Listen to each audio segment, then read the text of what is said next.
बुधवार व्रत कथा। बहुत समय पहले की बात है। एक नगर में एक व्यापारी अपनी पत्नी के साथ रहता था। दोनों भगवान में बहुत श्रद्धा रखते थे, लेकिन उनके घर संतान नहीं थी।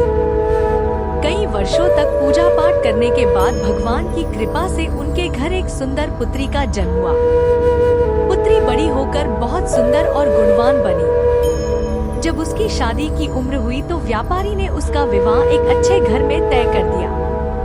शादी के बाद जब बेटी की विदाई का समय आया, तब दिन बुधवार था।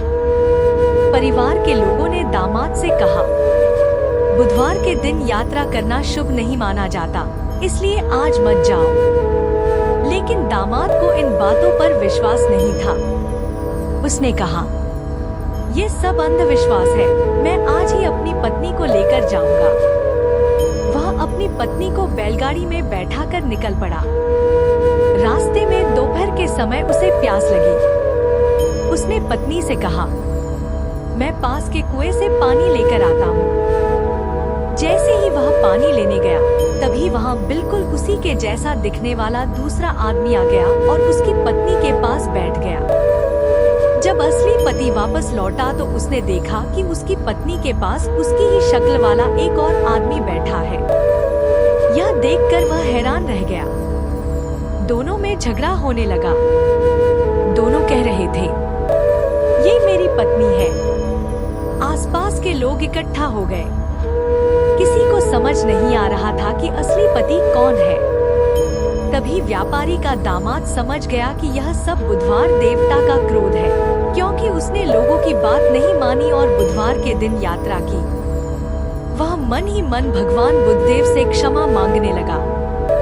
उसने हाथ जोड़कर प्रार्थना की, हे बुद्धदेव, मुझसे गलती हो गई। मैंने आपकी महिमा को नहीं समझा। कृपया मुझे क्षमा करें। जैसे ही उसने सच्चे मन से प्रार्थना की, वैसे ही वह दूसरा आदमी अचानक गायब हो गया। यह देखकर सभी लोग आश्चर्यचकित रह गए।